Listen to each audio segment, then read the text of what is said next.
52 दिवस 52 पावले आपल्याला नेतील श्रीमंतीकडे. SWP systematic withdrawal plan mutual fund मधला सगळ्यात चांगला प्रकार.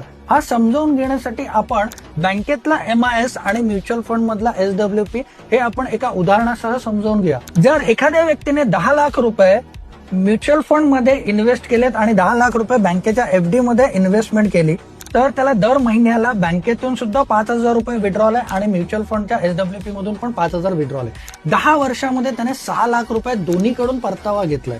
10 वर्षामध्ये त्याला साधारण TDS कापला गेलाय 60,000 रुपये बँकेमधून, पण म्युच्युअल फंड मधून त्याला टॅक्सेशन नाही आले.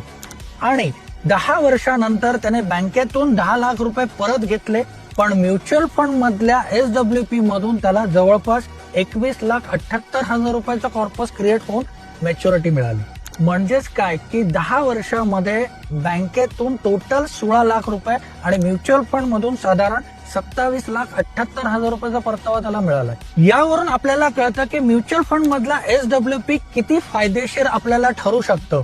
जर आपल्याला सुद्धा म्युच्युअल फंड मधील SWP या प्रकारामध्ये गुंतवणूक करायची असेल तर मला आजच दिलेल्या नंबरवर व्हॉट्सअपवर मेसेज करा.